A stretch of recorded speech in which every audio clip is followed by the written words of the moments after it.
The art of bushcraft is about living outdoors, relying upon our understanding and our knowledge of the natural world which surrounds us.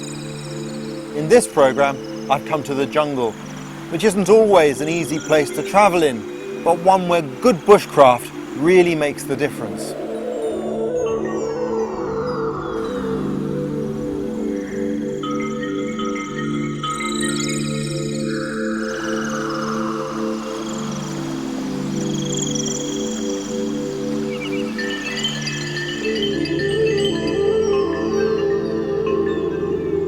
No matter how many times I return to the jungle, I always forget just how awe-inspiring it is. I love forests of all kinds, and the scale of the jungle is second to none. Of all the jungles, this is the one to visit. The Amazon. This is Venezuela. There are places down there no one has ever set foot.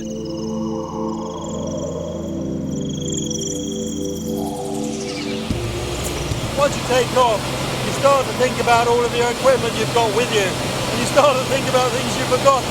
And now it doesn't matter. What you haven't got, you'll have to improvise. And that's one of the great things about bushcraft, the ability to do without all the clutter of everyday life. One of the frustrating things about this forest is that even in an aircraft, you only get a small view of it.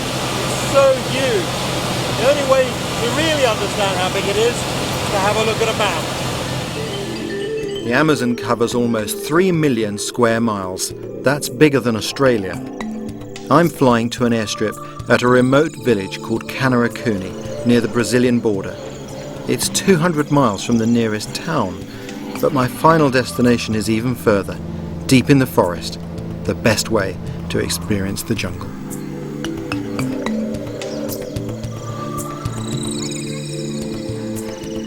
It's the knowledge of bushcraft that invites us to step out into this huge canvas and leave our world behind.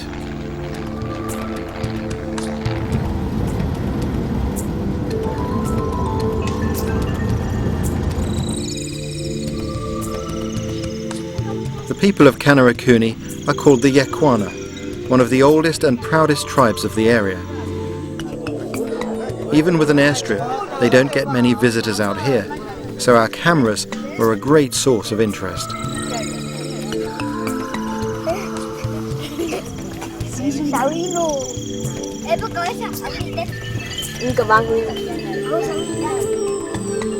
My plan is to camp near the village so I can enjoy being in the jungle but still learn from the living bushcraft of the Yekuana.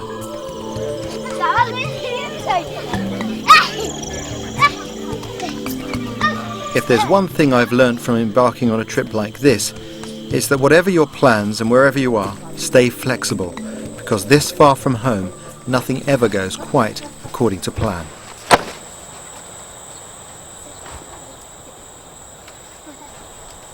Well, the plans, as they often do when you travel in these sorts of areas, have gone a little bit awry. Got here a bit later than expected. Had hoped to get into the rainforest today, but that'll have to wait till tomorrow. So tonight, myself and the crew, we're going to be in this house that's set aside here for visitors and make ourselves pretty comfortable. But it looks great. Amazing building. First job, get the hammock set up and settle in a little bit.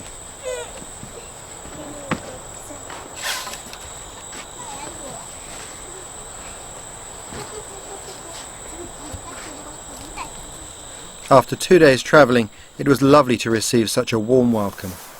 Buenos días.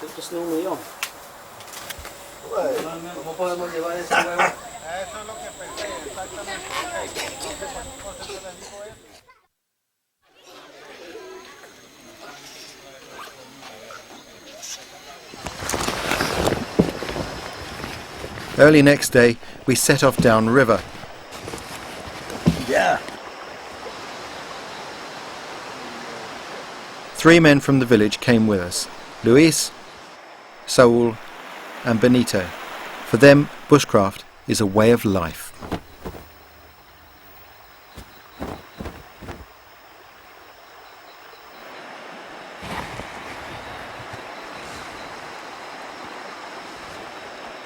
This is brilliant. This is where my journey really begins. As we leave the village and come down this river, we're entering one of the most pristine environments on the planet. When you travel in an environment like this, with these sorts of people, you're really stepping back in time. But the technology is no less sophisticated than our own. It's just different.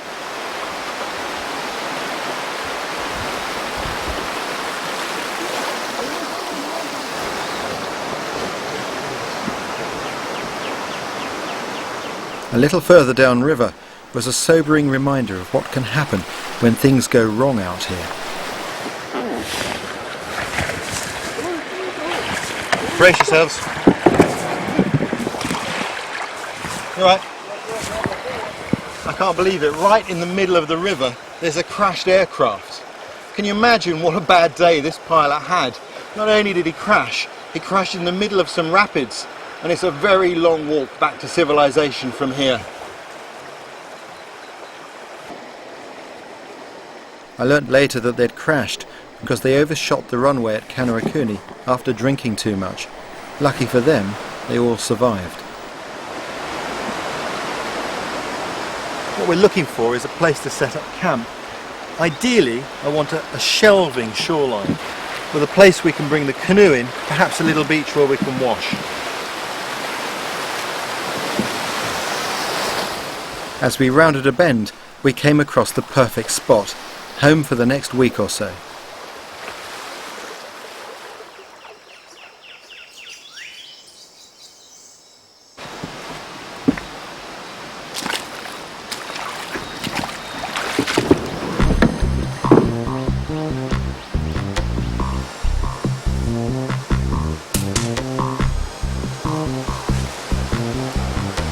This is the flood area. When the river floods, this bit of ground gets washed. And because of that, there's less vegetation here. There are less nooks and crannies for creepy crawlies, things that might bite us, to hide. The other advantage of being on ground that gets flooded is anything that we do here, any cutting we do, any fires we light, will get cleaned up by nature herself, which pleases me. Even though this is a massive forest, I still like to minimise the impact that I have on it while I'm here. So the first thing to do is get my hammock up, my tarp up, and really start to make this home.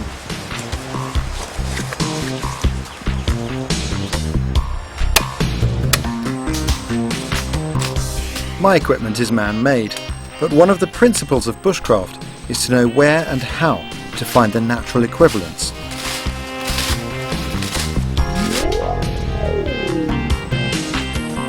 Luis, one of the village elders, and Saul were happy to show how they sleep when they're away from the village.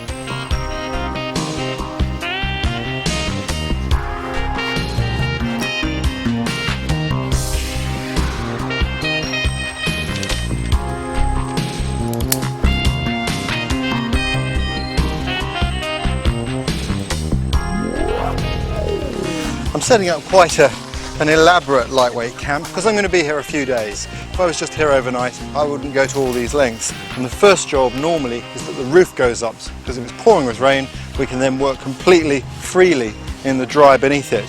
And that's very important because when it's raining very hard, it's very difficult to think straight. The rain pounding on your head makes you make poor decisions, and accidents are frequent in those circumstances.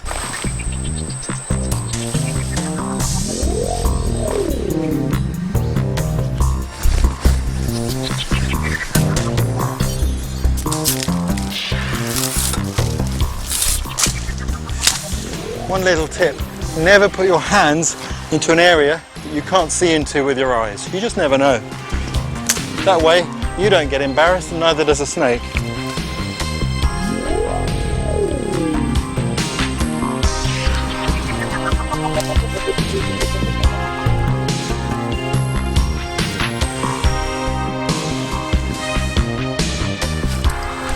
Always gingerly test the knots. Well, that's great. I'm happy now because I've got my roof up, I've got my bed for the night. Feels really good. Now, everything I do now just basically improves my condition here. The fundamental things I've put up. Sometimes you can be lulled into a false sense of security, like now it's not raining. So you might think, oh, it's going to be a nice day, I'll just be a bit sloppy in the way I put my camp up. I guarantee if you do that, 2 o'clock in the morning, the most horrendous downpour will show all of your faults. Their hammock really was that simple, just strips of bark.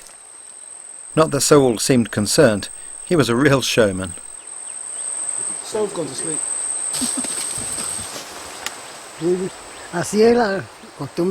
This is the way we do things. When we travel in the forest, we can't take our big hammocks from home. It's very important for us because we have to hunt and fish, and for that we have to go into the forest for many days. We can't buy food in the forest, and we've no cattle ranches. We have to hunt, and for that we need a hammock to sleep in.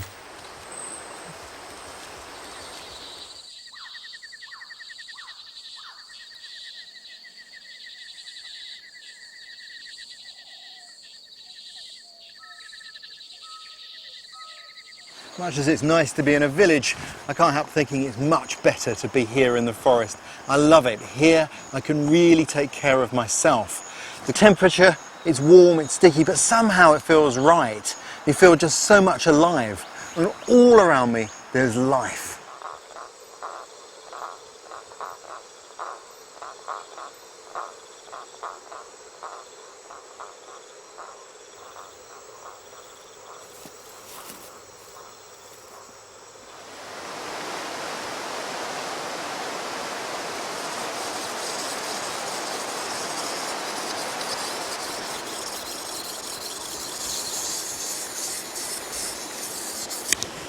In the gloom last night, I was collecting a bit of firewood and I saw this, what looked like a palm tree. Thought I'd just chop that out of the way. Had a bash, only to discover it was a piece of aluminium aircraft fuselage from that crashed plane just up the river there. Made a dink out of my parang with that. I'm not too happy about it. The machete is the most important tool in the forest, and yesterday I heard a story that really illustrates that. There's a story of Yekuana people travelling down this river when their canoe was about to turn over in some rapids, and there was this terrible momentary pause when one of the men had to make the decision. Does he take his pack with all his food and his cooking equipment, or does he take his machete? Well, of course, the choice was obvious, and he took the machete, because with that and what he knows about the forest, he can find life here.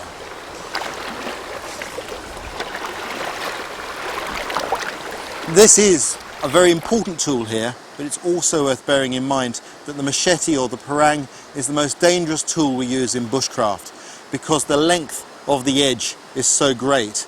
There's tremendous potential to bite us. And there are a few things we have to know. The first is we need to keep it sharp. So every day on a daily basis you sharpen it. For that I carry with me a small sharpening stone, combination stone like this. But if I didn't have that, I could use a pebble from the river.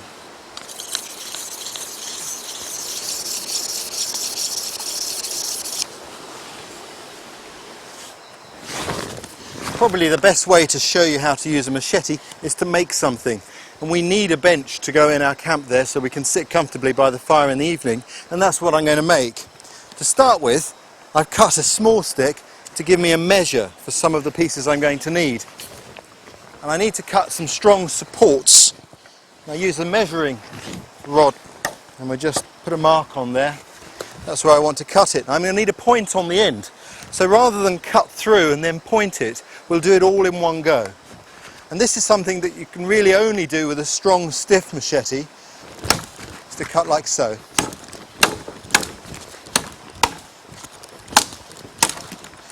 All ready to go. Perfect.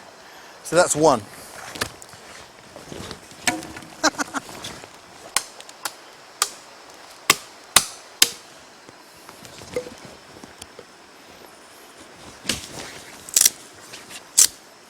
Rainforest saplings are fabulous building materials. They're straight and strong. And when you need rope, you just split a liana or two.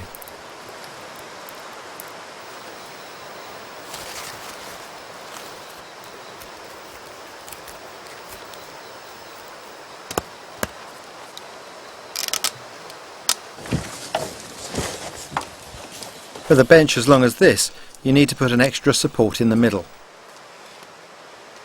Now, we lock it off. That gives a lot more support. What I'll do is I'll lash this on here.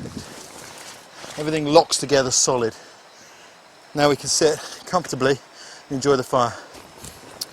Having somewhere to sit down makes life a lot more comfortable in any environment, but particularly in this one, with all the termites and ants crawling around on the forest floor.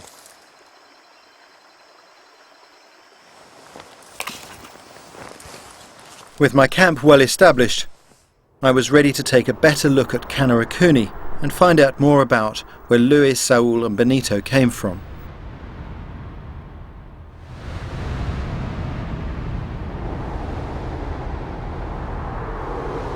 These villages are like islands in the Pacific. That's how cut off they are from modern life, though there were bizarre reminders everywhere of the world outside of the forest.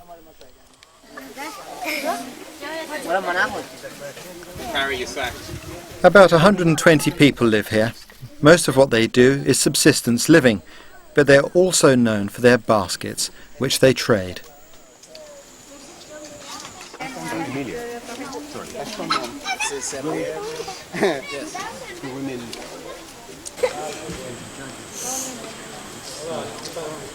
Primero se hace el color blanco, ¿no? Everything we use comes from the rainforest. The basic material for the baskets comes from a vine. The pigment comes from a palm tree, which looks very like a banana tree.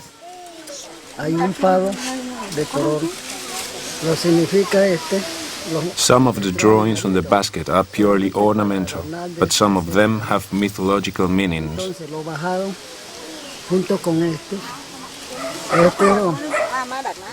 According to ancient tales, there was a god on earth who kept birds. He sent the birds into the sky with a long string and some glue to drag the stars from the earth into the sky. And that's how the stars came to be in heaven.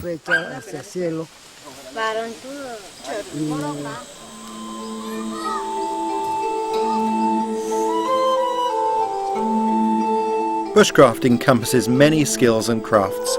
The huge communal building in Kanarukuni is an impressive piece of collaborative construction. Great proof of the power and skills that bushcraft encompasses. I'd already seen how Luis and Saul worked together. To build this, the whole village must have helped.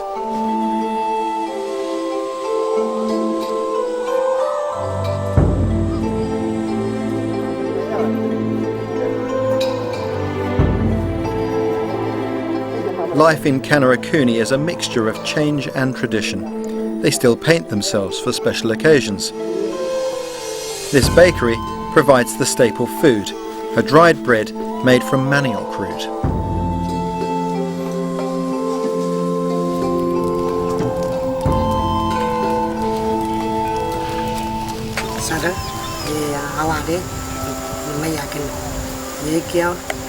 We think we are close now to being owners of our own land. This means we'll have more power to defend our rights.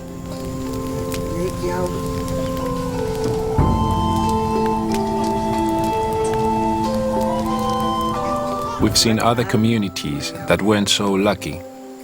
They lost their culture and they were thrown out of their land in some cases. We don't want that to happen to us.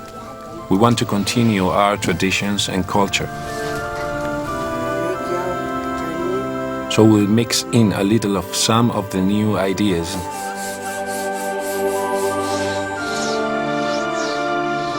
But we'll do it slowly and we'll decide for ourselves what we want and what we don't want. But the modern world is steadily encroaching, and they are aware that they must be strong to deal with it. I was touched by their generosity. It's beautiful wood. Muy bonito madera. Muchas gracias.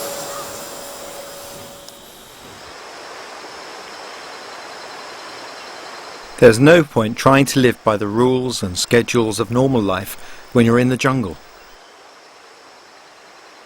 The jungle is beautiful but harsh, so you have to give yourself enough rest, liquids and time to wash. Not that there isn't time to enjoy yourself too.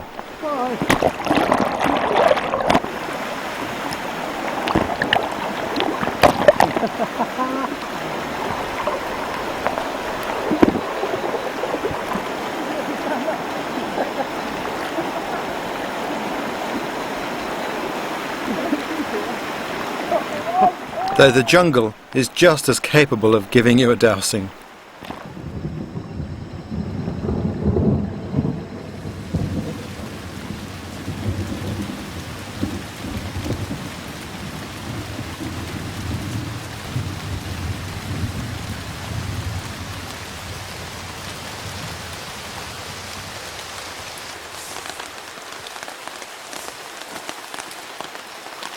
At the end of each day is a nice little part of the routine, which is the wash and then into your dry kit. You keep one set of clothes dry for the evenings, well, as dry as you can make them.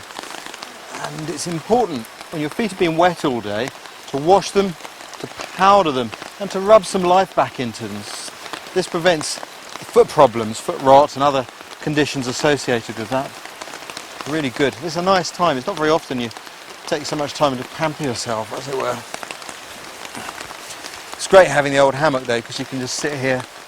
It's raining outside and the rain can't touch you. It's brilliant.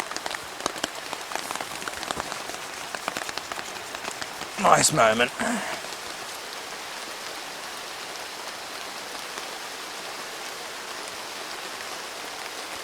There's absolutely no point in trying to stay dry in a rainforest.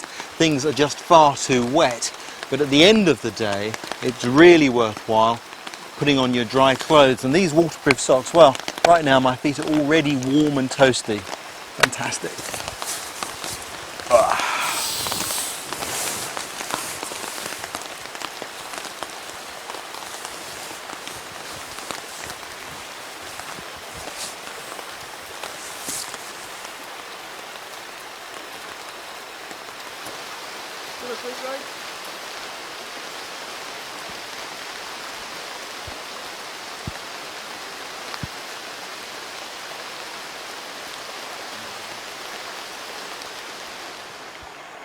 This is our logistics camp. Doesn't matter how many times you come to the rainforest, you rarely see the same thing done twice. The way they've set up this shelter is really interesting.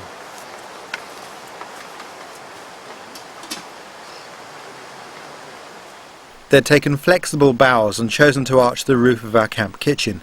So simple, yet unique in my experience. We brought much of our food with us. It's a full-time job for the people of Kanerakuni to feed themselves, but we did buy pineapples from them, the best I'd ever tasted.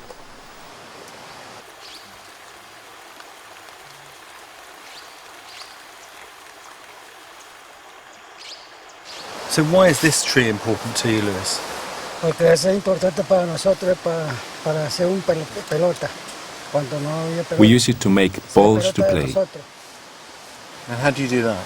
Bueno, así sacamos la líquido. You take the latex out of the tree. Así. Está grande, ¿no? Porque hay To get a big ball, you need to cut more than one tree in order to collect enough latex. otro, varios palos, para que tenga más pelota grande.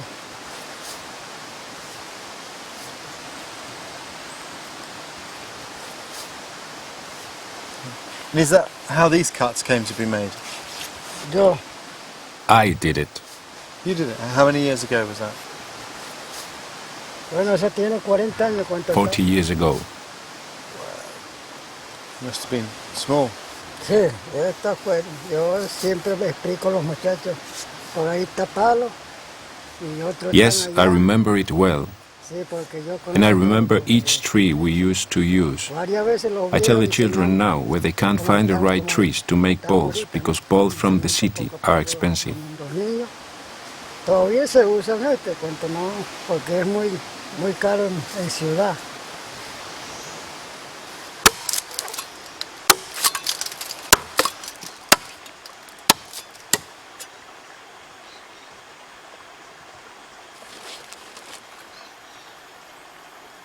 está solo.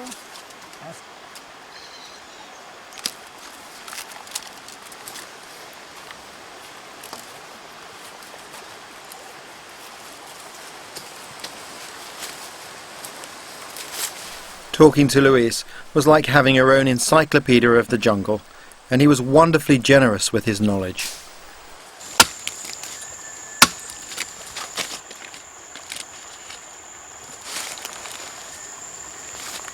What's this then, Luis? Ponemos solamente la concha, ¿no?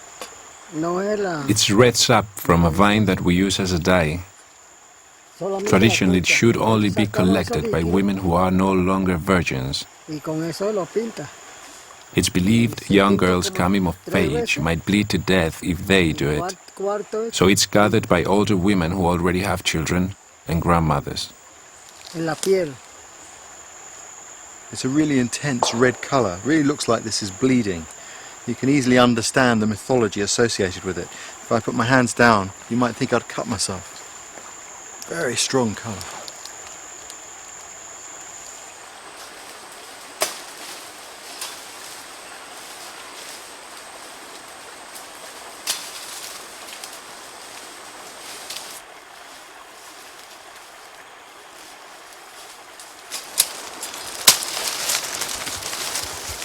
Almost everything comes from the forest, including their fishing rods.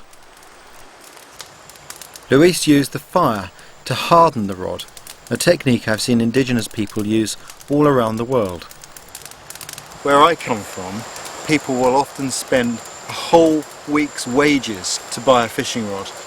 The other thing that happens, Luis, is that they catch fish and then they throw them back into the river once they've caught them. What do you think of that? De eso lo gasta el dinero, después lo compra y sí, es muy costoso, costa mucho ahorita, ¿no? Entonces, So they're throwing the money out of the window, and they probably go to a shop and buy the fish anyway.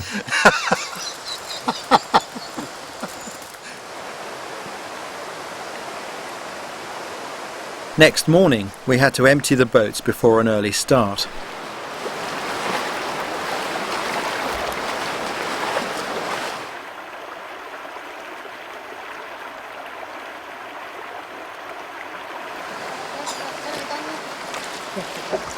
We're going fishing today, and as always in these events, it's a whole family affair, like a real party outing.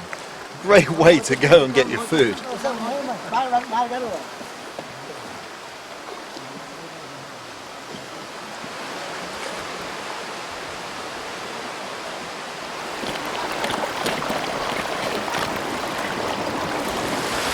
Some of our visitors are getting a sightseeing tour of our camp as we go past. It's like being on a double-decker London bus.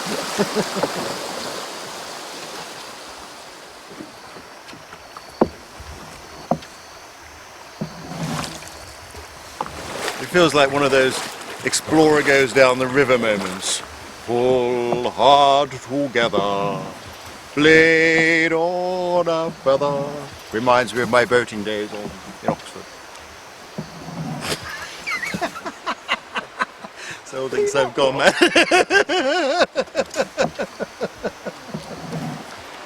Travelling down a river is a great way to see anywhere. I mean, I love river journeys, point blank. Somehow when you're on a river, you're on the very life of the forest itself. And it's hard to remember just how remote this is. We are so remote here, it's just hard to picture. In the distance, the Serenyama, just above the mist there. Awesome.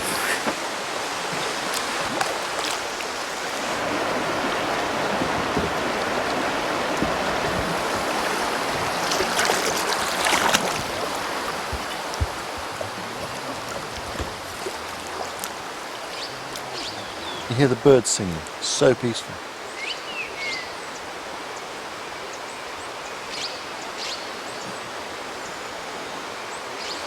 When you come places like this, you realise what noise pollution is.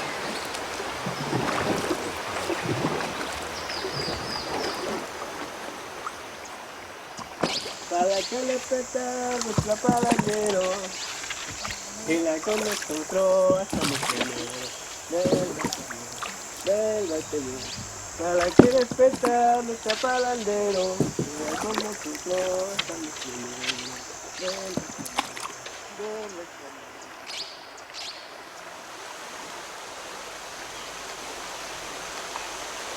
One of the real benefits of coming away from the disturbance of the camp is that for the first time you really start to see the life of the forest.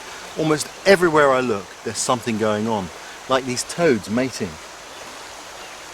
You can see the eggs coming out there from the female, being fertilised by the much smaller male on her back.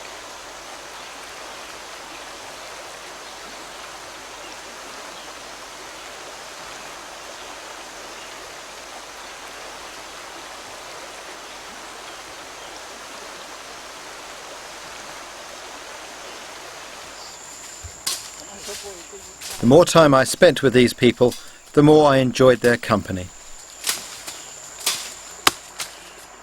To catch the fish, we needed poison from the roots of a barbasco vine. It takes a bit of effort to get at it.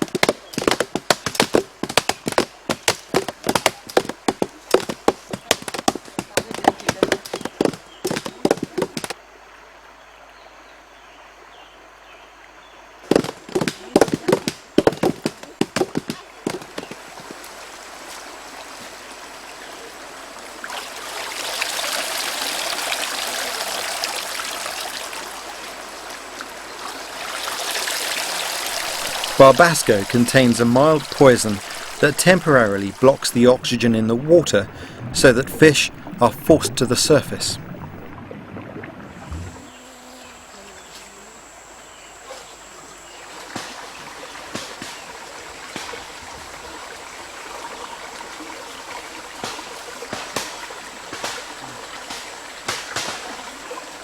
They may have been small, but out here every morsel counts. And there was certainly enough for a picnic. And what a place for a picnic.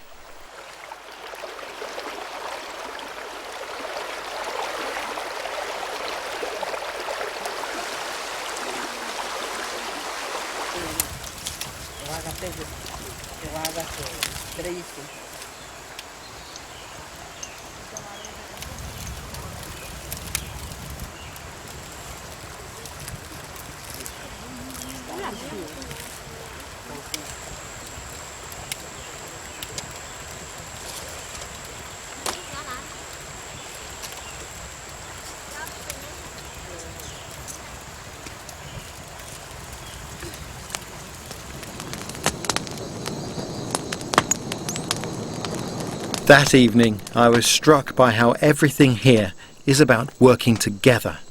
Not just the people, but the forest too. The Yekuana know that as long as they look after the forest, it will look after them.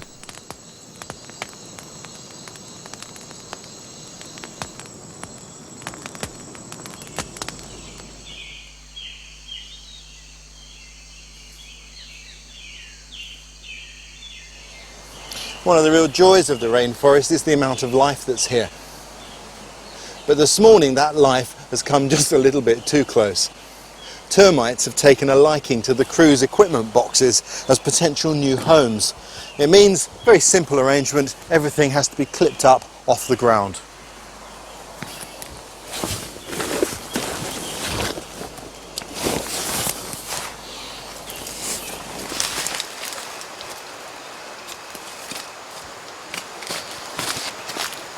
You can't camp in the forest without addressing sanitation. And I had visitors arriving that evening, so it was time to dig another loo. A pit 2 foot by 4 foot is enough for 4 people for a couple of days. Breaking up the sandy soil provides a covering to prevent flies and reduce the smell.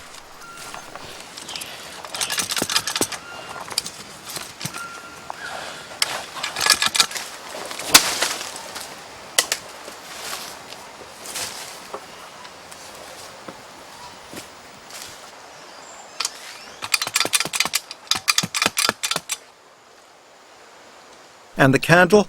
That's for the night, just to check no snakes have fallen in. I always take a medical kit with me, but the forest provides its own medicines for the people who live here. This is the way our ancestors healed themselves from flu.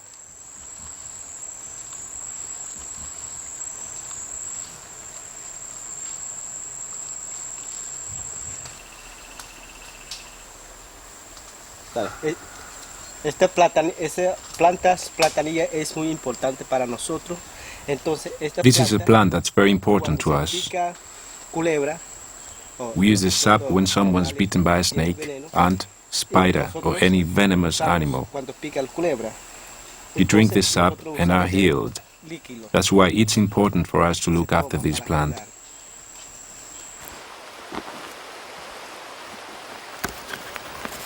My visitors were a good incentive to do a bit of washing. It's not just hygiene, it's also good for morale. Believe me, after a few days the smell gets rather overpowering, whoever you're with.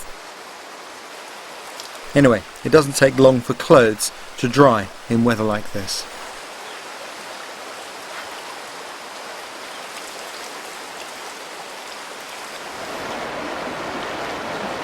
My guests were all leaders in their own fields, and I was thrilled that they could come to help us learn more about our surroundings. So I'm Ray.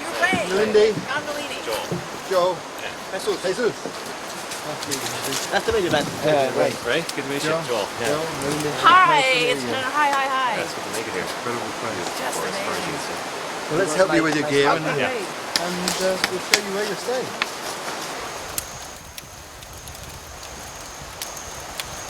I thought it would be nice if you told me a little bit about yourselves. I am a hardcore naturalist. I have been always interested in the animals in the wild, in the forest. Even though naturalists tend to be disappearing, I wholeheartedly believe that we need to be out there looking for animals, learning from them. The animals that I have been studying the most are reptiles and amphibians. And this area is actually a paradise for those. I'm interested in trees of all kinds, and I'm especially interested in the world of the treetops, of the canopy.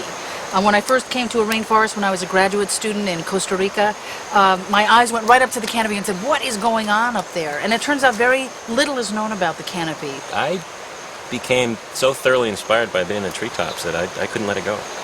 You know, it's a place that most people don't ever see, and it grabs you as soon as you're there. It's hard to come down.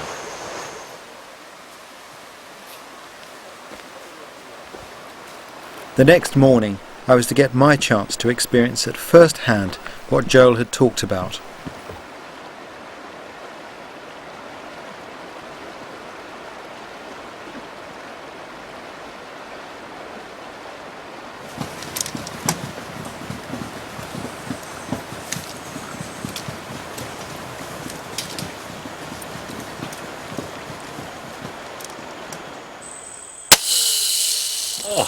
Perfection.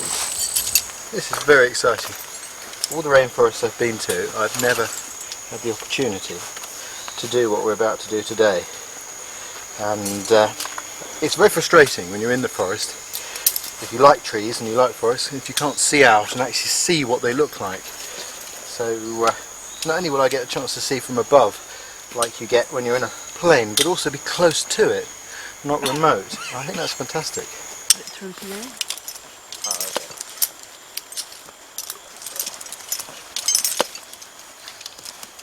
This is the moment I've been waiting for.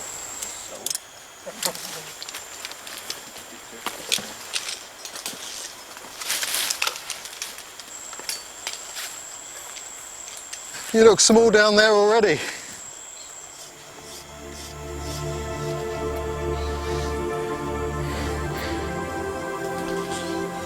It's great coming up because all the way up there are different levels, different sizes of trees. It's tremendous to be able to look down and see it from the sort of tree's perspective.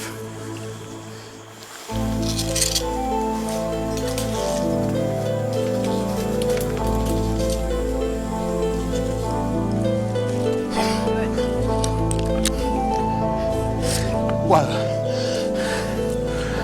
This is stunning. I can't believe it. I really can't believe it. I've been to rainforests literally all over the world, and I've never had the opportunity to see this. This is staggering. I'm quite taken aback by it all, really. Amazing.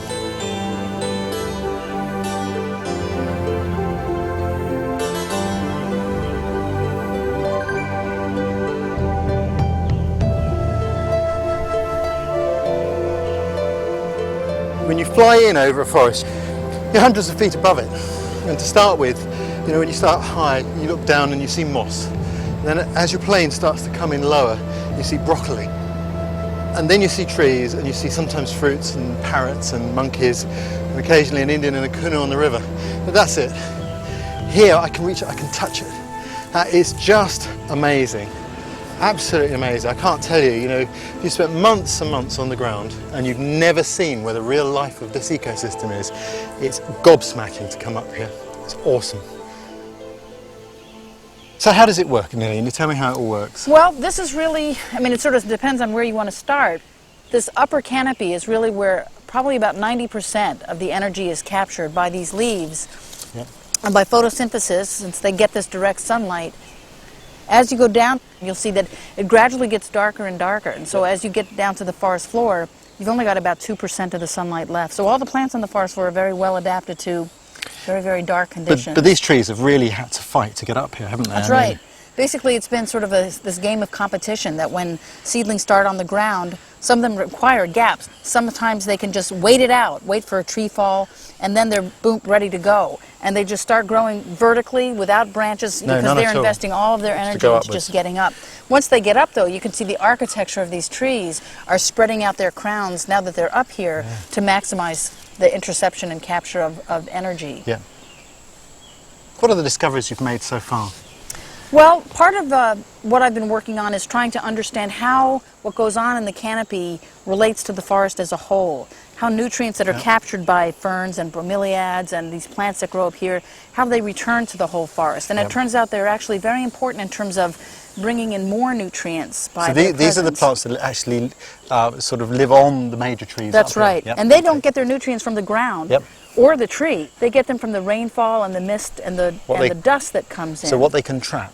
Exactly. Yep. And once they trap that and grow on it, when they die and fall down to the forest floor, of course those nutrients start joining the dance of the nutrient cycling of the forest as a whole. So they sort of serve as nutrient sponges for the forest. Many, many plants, many insects, you never see them on the forest floor. And so part of the work of my students and my colleagues and I have been simply to categorize and collect the plants that grow up here.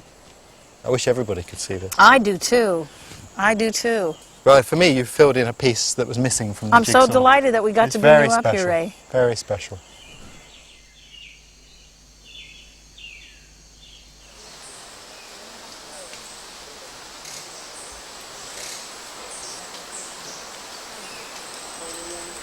That's fantastic. That is an adventure. And coming down, you have a chance to look a little bit more easily than when you're prosecuting up.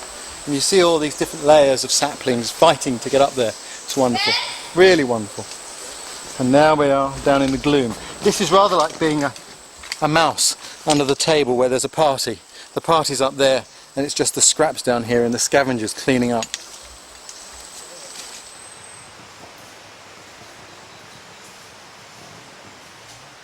Jesus Rivas is one of Venezuela's best-known scientists, so it was a real treat for me to explore our immediate surroundings with him for his unique perspective on the local animals.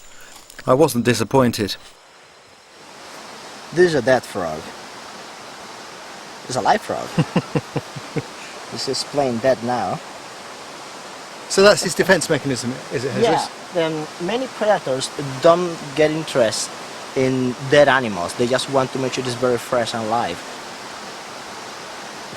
Any chance he has, he will come back to life. Yeah, there you go. He's back to life. Should get an Oscar. Oh yeah, what a performer. Dead.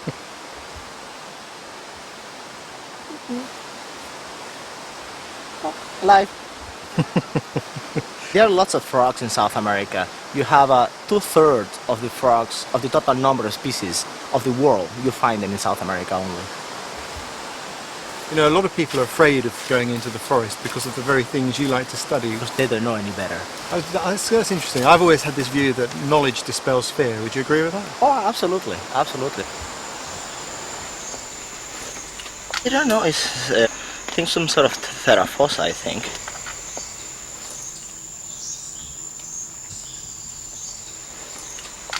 Oh. It doesn't like to stay in my hand.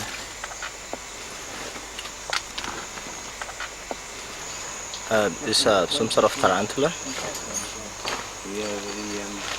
far as I can tell. But I don't know this species. Maybe a new species for all that we know.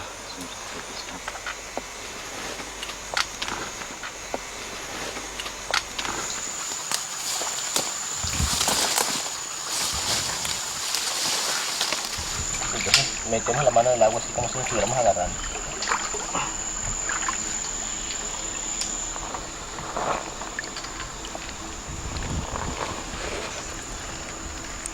Aha!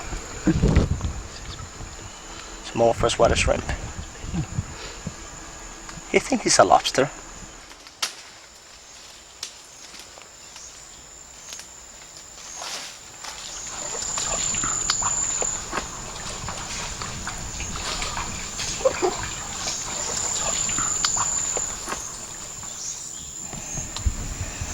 So this is a total beauty.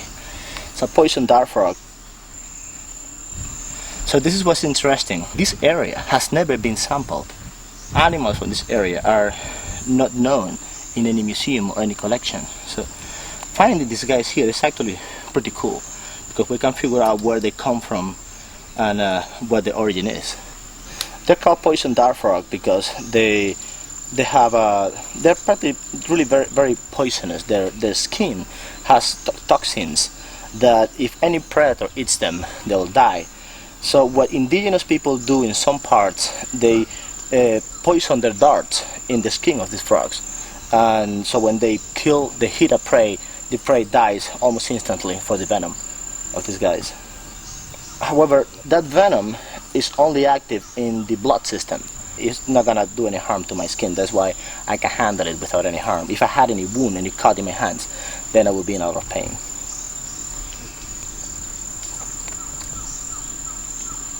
You get a bad flavor. This is not bad. Sometimes they need to be really harassed to release the toxin. Yeah, not good.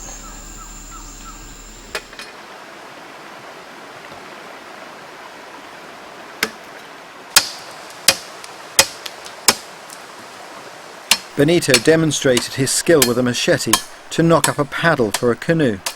He told me that if you can't make a paddle, you're not a Yekuana.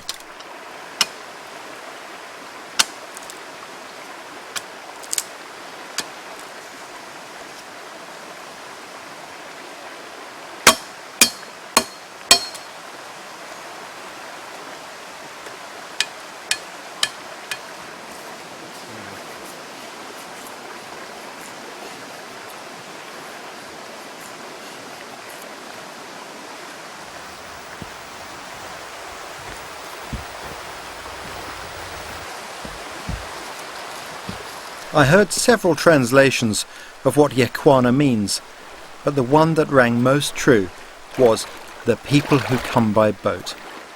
The river is truly in their blood. It's their highway, it provides their food, and it's a playground.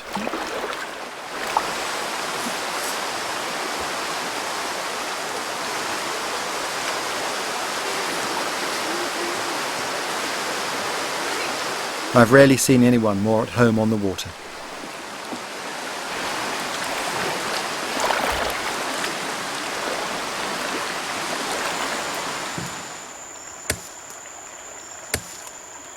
I couldn't walk more than a dozen paces without Luis, Saul or Benito showing me another plant that they used.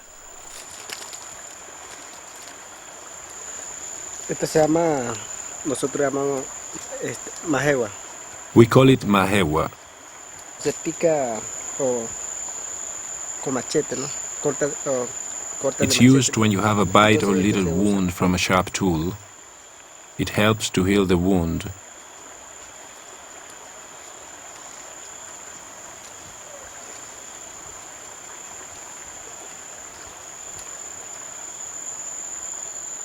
By the final morning of our stay here, our camp was being co-opted back into nature.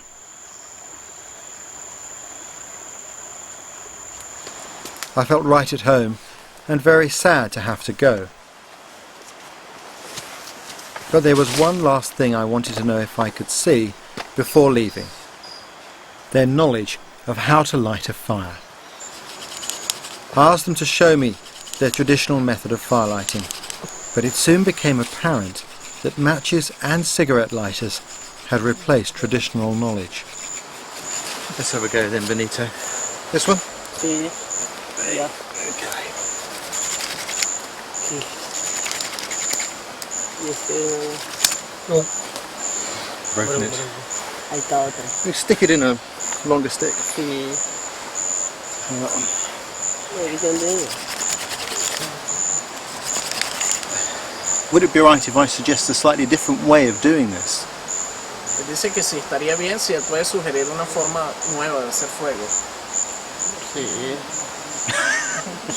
Because I think we can make fire with your sticks. Como ahorita. Sí. Sí. Say now? Yeah. Como nosotros, como estamos ahora, nosotros no lo vimos tampoco en nuestra hora, ¿no? He haven't seen how to make fire Oh, from that's sticks. cool, I understand that. Solamente lo escuchamos así nada más como está They haciendo. have heard about it, but they never see it. My normal work is teaching these skills, and it would be a privilege if I could actually show you what I know of this technique. I need their help though, because I need a good stick to push this into.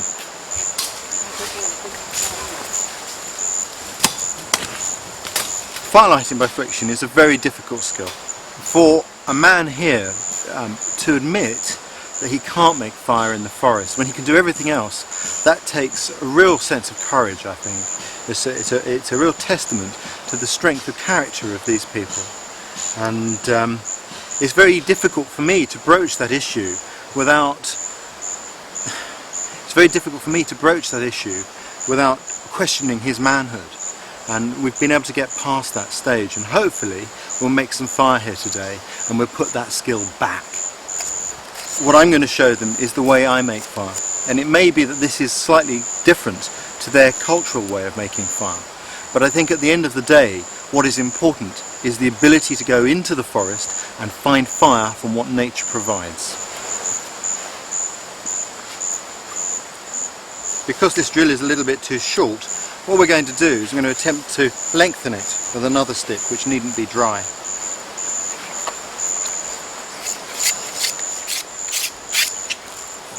That looks great, looks good.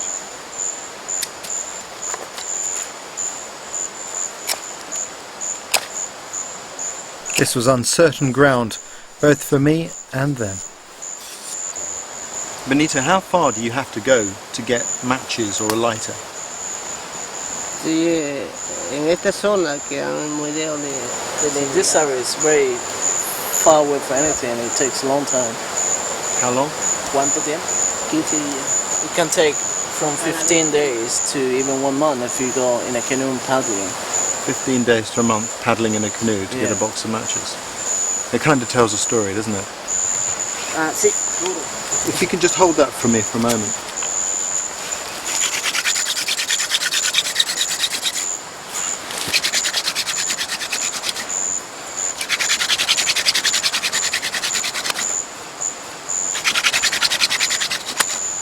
When I drill, a powder will collect and that will eventually start to glow.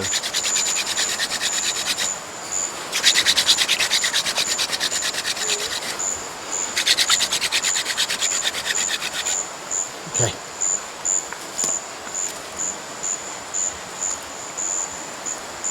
There's our ember. In a rainforest like this, you have to have the materials prepared really for this sort of firelighting.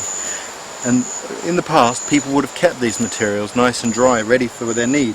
And we haven't got those materials to hand, so I'm robbing the BBC's medical kit and helping myself to some cotton wool, which we'll use as tinder.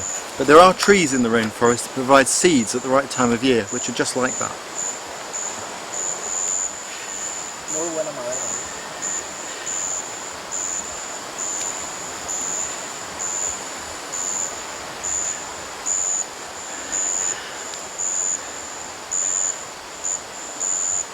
Harder.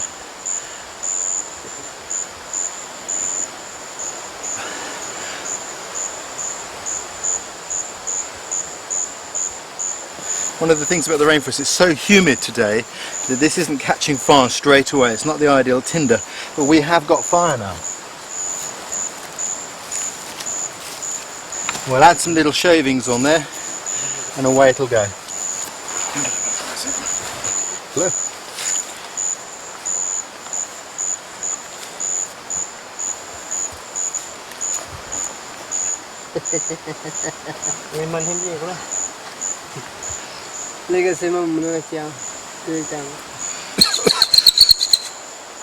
Some years ago we worked on an island in the middle of the Pacific Ocean, and the people there still keep these skills alive because, like you, they're a long way from sort of the outside world. There was a wonderful woman there who said that when you can make fire by friction, you carry your fire in your mind and in your muscles.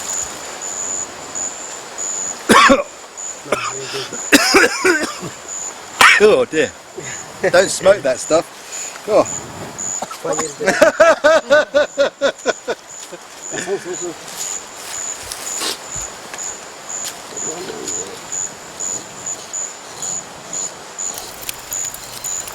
Hooray!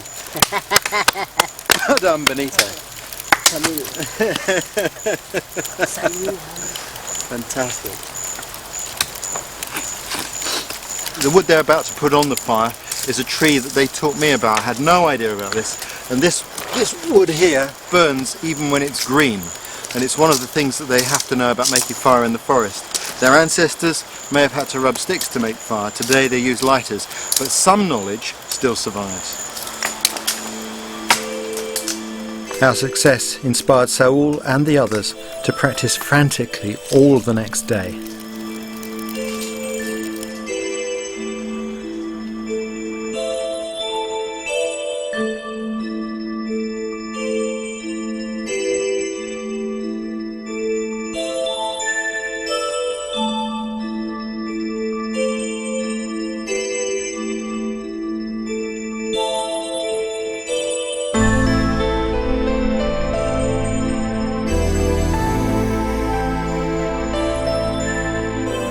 So they could pass their rediscovered knowledge on to the next generation.